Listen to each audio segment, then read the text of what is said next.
ሰይጣን አንድን ህዝብ ለማጥቃት ሞራሉን ለማኮላሸት ከጥቅም ውጪ ለማድረግ ሲነሳ የሚጀምረው የቤተሰብን አቋም፣ የቤተሰብን ስርዓት፣ የቤተሰብን ቫልዩ፣ የቤተሰብን ክብር፣ የቤተሰብን ቦታ በማኮላሸት ነው፣ ዝቅ በማድረግ ነው። እኔ ይኸውላችሁ ነቢያቶቹን በጠቅላላ አካሄዳቸው እንደው ጤነኛ የምንላቸው እንኳን እኔ ይቅርታ አድርጉልኝና እግዚአብሔር ምስክሬ ነው እየተጸየፍኳቸው ነው የመጣሁት። እየተጸየፍኳቸው አሁን ባለፈው አይታችኋል። ነብዩ ሱራፌል ኤርትራ ደርሶ መጥቷል። ነብዩ ሱራፌል እኔ ከዚህ በፊት ያልነገርኳችሁ ነገር አለ፣ አሁን እነግራችኋለሁ። ከዚህ በፊት አንድ ወዳጄ ጋቢ የሚባል ገስታውስ ካስገባን በኋላ ጸልያላችኋለሁ ብሎ ሳይጸልይ ሌሊቱን ሙሉ እንትን ብሎ 6 ሰዓት ላይ ሊነጋ ሲል 6 PM ላይ መጣ ብሎ ተናግሮ ኮምፕሌን ባደረገው ቪዲዮ ነብዩ ሱራፌል ደውሎልኝ ነበር እኔ ጋር እና ደውሎልኝ አይ ሳሚ እኔ የአእምሮ ህሙማን እንትን ማቋቋም እፈልጋለሁ በዚህ ምክንያት ነው ብሎ ብዙ ምክንያቶችን ደረደረልኝ። እንግዲህ እንደዚህ ከሆነ ለህዝቡ በሚገባ አይነት ሁኔታ ነገር ልታደርግ ይገባል እንጂ የማትጸልይላቸውን ጭራሽ እጅን ጭነ የማትጸልይላቸውን ሰዎች ለእያንዳንዳቸው ይጸልያል ብለህ ገስታውስ ካስገባ በኋላ ያልተጠቀሙበትን ምንም አይነት ጥቅም ሳያገኙ ምንም አይነት ጸሎት ሳያገኙ የገስታውስ ገንዘብ ከፍለው ሊወጡ አይገባቸውም ብዬ ስነግረው ጊዜ እኔ ለህዝብ ቀርቤ አስረዳለሁ አለኝ። ኦኬ ቀርብ የምታስረዳ ከሆነ ይሁን፣ ህዝቡም ያውቃል። እኔ በአንተና በህዝቡ መካከል ስለተፈጠረው ቅራኔ ነው የመጣሁት እንጂ ፐርሰናሊ ሌላ አታካል አደረከኝም። በውስጥ መስመር እኔን አዋርተ የምዘጋው ነገር የለም ብዬ ከኔ ጋር በጣም ለመጸለይ ሞከረ። ከኔ ጋር በጣም የሆነ ነገር ለማድረግ ሞከረ። በኋላ ላይ ግን ይኸውላችሁ አሁን ከሚያደርገው የሽምቅ ውጊያ ከሚል ባለፈው አስታውሳለሁ ሱራፌል ጥሩ ነገር አደረገ። ምክንያቱም በዘራፊነቱ ነው ስሙን ኮምፕሌንስ አደረገ የነበረው። ገንዘብ ሰጠ ብዬ ተናግሬያለሁ። ይሄ ነገር እውነት ስለሆነ እኮ ነው። ይኸውላችሁ ልምጥምጥ የሚል አሁን ይኸውላችሁ እንደነ እስራኤል ዳንሳ ሞኞ ነው ፊት ለፊት ከምናያቸው ስህተታቸውን ከምንረዳቸው በላይ ችግር የሆኑት ለቤተ ክርስቲያን ችግር የሆኑት በጓሮ የሚልመጠመጡ ሰዎች ናቸው። እነዚህን ሰዎች ልንቃወማቸው አልቻልንም። እግዚአብሔር ነው ምስክሬ። ልንቃወማቸው ያልቻልነው የእግዚአብሔር መንፈስ በላያቸው ላይ በሙላት ስላለ ሳይሆን እንደ ማንኛውም ክርስቲያን ሊሆኑ ይችላሉ። ነጋዴዎች ናቸው። በጣም ብልጦች ናቸው። እኔ ሁላችሁ ብልጦቹን እነካላችኋል። በተለይ ደግሞ አሁን ለፈላው ችግር ዋና ውልደት ምክንያት የሆኑት ዋና ምንጭ ሆኖ የተገኙት ሰዎች በብልጠታቸው ምንም ልንናገርባቸው አቅም ያጣንባቸውን ሰዎች ሁላ መንካት እፈልጋለሁ። ስለዚህ ይህንን ብዬ ስናገር እሺ ችግር የለም ለህዝብ ቀርቤ አስረዳለሁ ብሎኝ በኋላ ላይ በቃ ፖስተር ስራና አንተ ጋር ቀርባለሁ አለ። እኔ ጋር ስለቀረበ አይደለም ጉዳዩ የህዝብ ስለሆነ በራሱ ሚዲያ ማድረግ ይችላል። ግን ይህንን ነገር ለህዝብ አላስረዳም። በጣም በሱ ቤት አሪፍ ነው፣ ያራዳ ልጅ ነው፣ በቃ የመጨረሻ ብልጥ ነው። እኔን አፌን አዘጋና እሱ ሌብነቱን ቀጠለ። እንደዚህ አይነት ሰዎችን እናንተ ይሁላችሁ በውስጥ መስመር ያወራነውን ነገር ስለማታውቁ እኔን ጥፋተኛ ማድረግ መብታችሁ። እኔ በውስጥ መስመር ሳወራው ሳሚዬ አንተ እኮ የእግዚአብሔር ሰው የሚገርም መንፈስ አለብህ ምናምን አለ። እኔ እንደዚህ አይነት ሽንገላ በመሰረቱ አይመቸኝም። አዎ የእግዚአብሔር መንፈስ አለብኝ፣ እኔ የሰይጣን መንፈስ የለብኝም። ሌባ አይደለሁም። የገባኝን ነገር በቅንነትና በድፍረት ለእግዚአብሔር ህዝብ የምናገር ሰው ነው። ዛሬ ደግሞ ይህንን ነገር ዝርፊያውን ለማብዛት ውንብድናውን ለማብዛት እንዲመቸው ኤርትራ ምድር ላይ ገና ፀሐይ ወጣች ብለው ደስ ማለት ሲሰኙ ደስ መሰኘት ሲጀምሩ ለራሱ ሚዲያ ለትኩረቱ ብሎ ያደረገው ነገር ብዙዎችን እስር ቤት ከቷል። ይሄንን የማታውቁ ሰዎች አላችሁ። የኤርትራ መንግስት ሱራፌል ሄዶ በራሱ ቴሌቪዥን ላይ ባስተላለፈው በአደባባይ ወንጌል በኤርትራ ምድር ይሰበካል ምናምን ብሎ ባለው ነገር ብዙዎችን እስር ቤት ከቷል። ይሄ ነው ወይ የክርስትና አካሄድ? እንግዲህ አሁንም ሱራፌልን የምጠይቀው ነገር ስላለኝ ነው። ምናልባት የእግዚአብሔርን ቃል እንደሚያነብሰው የእግዚአብሔርን ቃል አስቤ ይህን ነገር በድፍረት መናገር አልፈልግም። በጣም የሚገርማችሁ ነገር ምን ሆነ መሰላችሁ? ይሄ እስረኞች ገቡ ምናምን ሲባል አንድ ነገር አሰብኩኝ። ምናልባት ይሄ ነገር እግዚአብሔር የኤርትራን ሕዝብ አሁን ካለው ገዢ እየጨቆነ ክርስቲያንን እየጨቆነ ካለው መንግስት ነፃ ሊያወጣ ፈልጎ ይሆን እንዴ ብዬ አሰብኩ። እንዲህ ከሆነ እንዳትቆም። ጌታ ይባርክ ሱራፌልዬ፣ ጌታ ይባርክ። አንተ እኮ የምትገርም ሰው ነህ። ስለዚህ እንደጀመርከው እንደፎከርከው በኤርትራ ምድር ወንጌል ይሰበካል ብለህ እንዳልከው አሁን ሰዎች ሲታሰሩ ወደኋላ እንዳትል በእግዚአብሔር ፍቅር እለምናለሁ። በጣም ወደኋላ እንዳትል። ምክንያቱም አንተ በተናገርከውና በሰራው ቪዲዮ ነው የኤርትራ መንግስት የለቀቃቸውን እስረኞች ክርስቲያን ሰዎች መልሶ ማሰር የጀመረው። ስለዚህ እንደተናገርከው ብዙዎችን ሰብስበህ በሚዲያ ላይ በቴሌቪዥን እንዳስተላለፍከው እንዳትቆም እለምናለሁ። ምክንያቱም ፈርዖንም ቶሎ አልለቀቀም። አሁን ላንተ ነው የምሰብክ። ፈርዖንም ቶሎ አልለቀቀም። ምክንያቱም በቃ እንደውም እስራኤላውያን ተነስቶ ምን አሉት ይላል፣ የባሰ ሽታችንን በፈርዖን ፊት አገማኸው ብለው ፈርዖንን ሊገርሉት ሙሴን ሊገርሉት ድንጋይ አነሱ ይላል። ስለዚህ ሙሴን ሊገርሉት ስለነበረ ሙሴ ወደ ኋላ አላለም። አሁንም የምለምን ነገር ኤርትራ ምድር ላይ የታሰሩ ሰዎች አሉ አንተ በሰራው ቪዲዮ ምክንያት። ስለዚህ ወደ ኋላ እንዳትል። በቃ ወንጌል ይሰበካል ብለህ ያልከው የሆነ ነገር ስለተመቻቸ ሳይሆን ወንጌል ይሰበካል ያልከው እግዚአብሔር ተናግሮ እንደሆነ ላስብና አሁን ሞኝ ሆኜ ጅል ሆኜ እንደዛ ላስብና ሞኝነት ይሻለኛል ብያለሁ። ሞኝ ሆኜ እንደዛ ላስብና ሱራፌልዬ አንተ በጣም የምትገርም ወንደርፉል ሰው ነህ። ህዝባችንም ዛሬ ካለንበት ተጽዕኖና ግራ መጋባት በእውነት ይወጣና ይፈወስ ዘንድ ትዳሪን ቤተሰብን ማስቀደም የግድ ነው።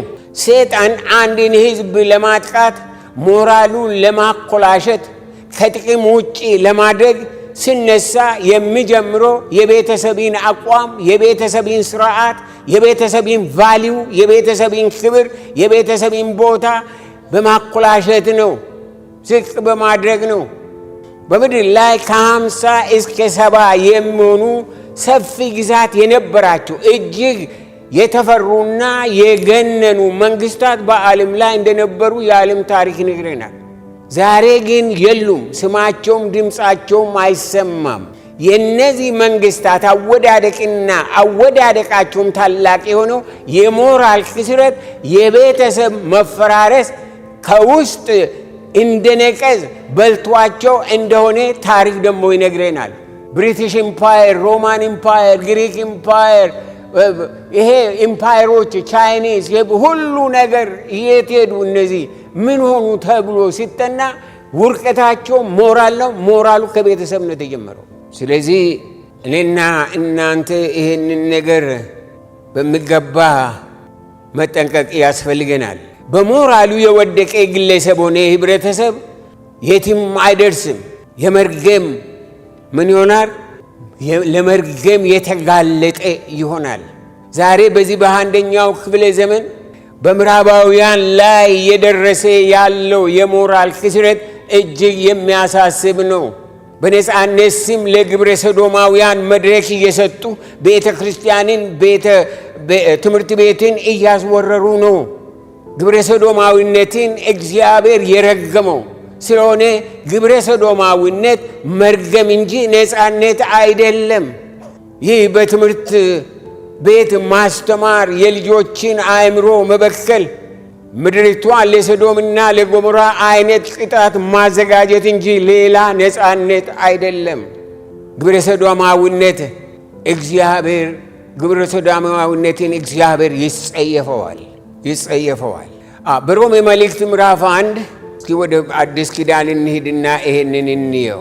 በሮሜ መልእክት ምዕራፍ 1 ከቁጥር 18 ጀምሮ እውነትን በአመፃ በሚከለክሉ ሰዎች በኃጢአተኝነታቸውና በአመፃቸው ሁሉ ላይ የእግዚአብሔር ቁጣ ከሰማይ ይገለጣልና እግዚአብሔር ስለገለጠላቸው ስለ እግዚአብሔር ሊታወቅ የሚቻለው በእነርሱ ዘንድ ግልጥ ነውና የማይታየው የባሕርዩ እርሱም የዘላለም ኃይሉ ደግሞ አምላክነቱ ከዓለም ፍጥረት ጀምሮ ከተሰሩ ታውቆ ግልጥ ሆኖ ይታያልና ስለዚህም እግዚአብሔርን እያወቁ እንደ እግዚአብሔርነቱ መጠን ስላላከበሩትና ስላላመሰገኑት የሚያመካኙት አጡ።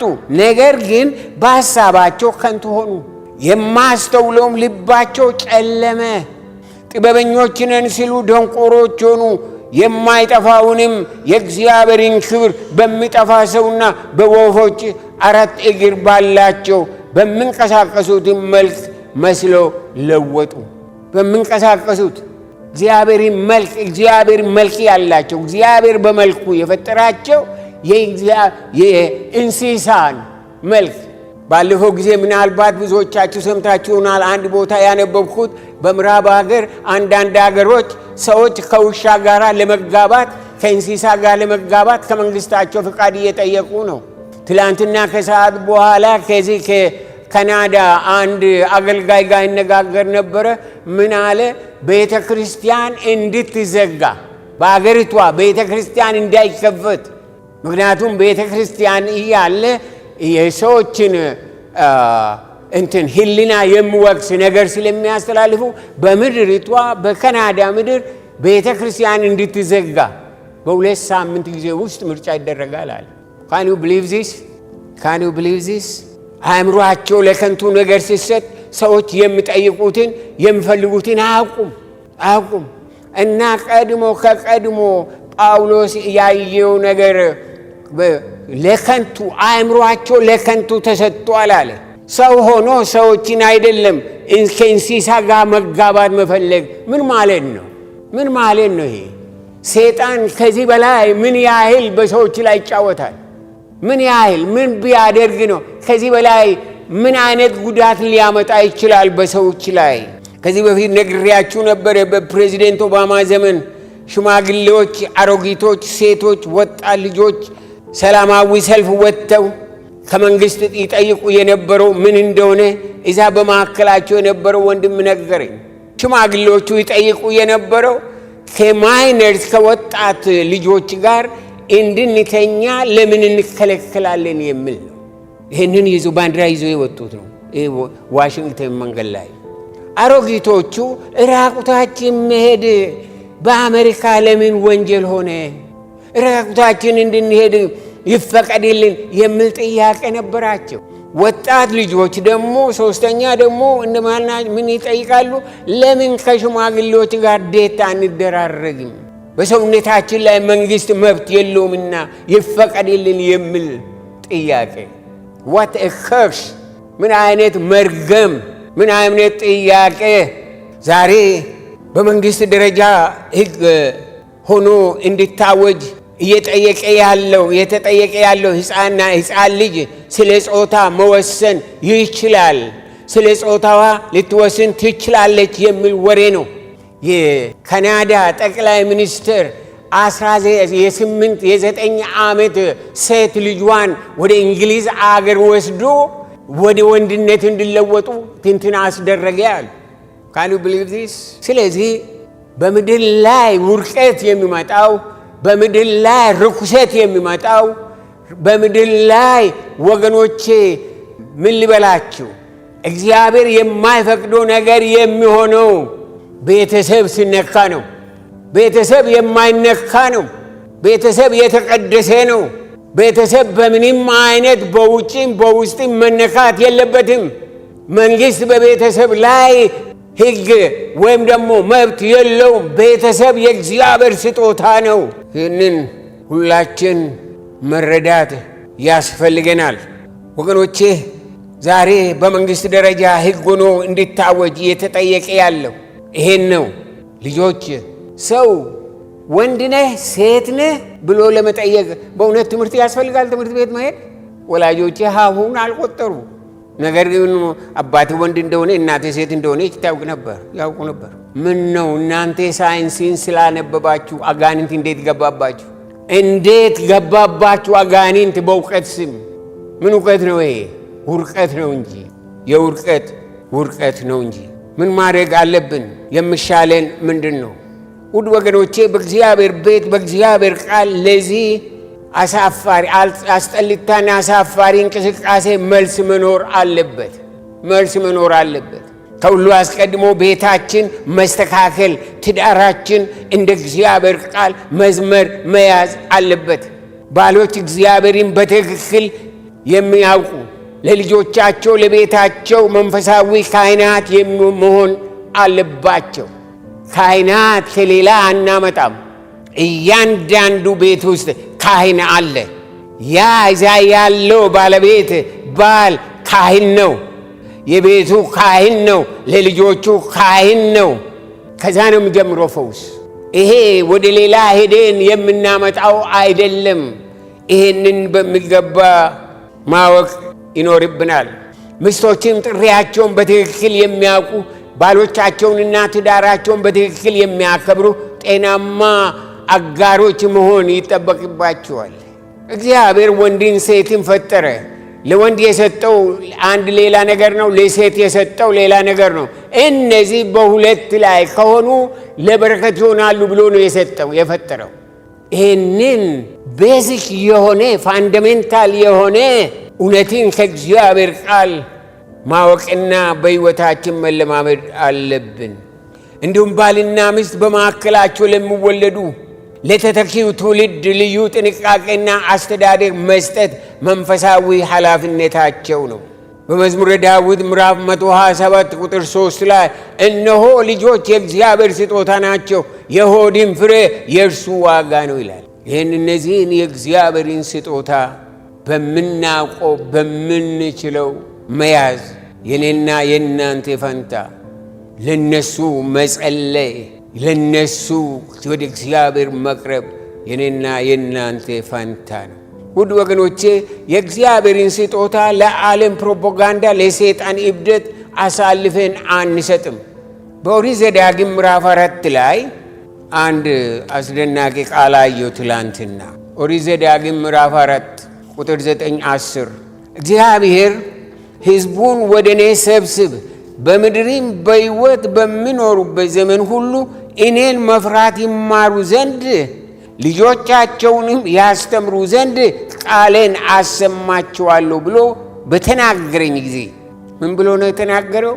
ሕዝቡን ወደ እኔ ሰብስብ፣ በምድሪም በሕይወት በሚኖሩበት ዘመን ሁሉ እኔን መፍራት ይማሩ ዘንድ ልጆቻቸውንም ያስተምሩ ዘንድ ቃሌን አሰማቸዋለሁ ብሎ በተናገረኝ ጊዜ በአምላኬ በእግዚአብሔር ፊት በኮረብ በቆምክበት ቀን ዓይኖቼ ያዩትን ነገር እንዳትረሳ በሕይወቴም ዘመን ሁሉ ከልቤ እንዳይወድቅ ተጠንቀቅ፣ ነፍስህንም በትጋት ጠብቅ፣ ለልጆችም ልጆችም አስታውቀው እያለ ይቀጥላል። እግዚአብሔር ለሰሚ ብቻ ሳይሆን ለልጆች ልጆች በቃ እንደዚህ አይነት እየተቀጣጠለ እንዲኖር የእግዚአብሔር ፍርሃት፣ የእግዚአብሔር እውቀት፣ እግዚአብሔር መምሪያ ሰጥቷል። ገና በምድረ በዳ እያሉ እስራኤላውያን ወላጆች ልጆች መታዘዝ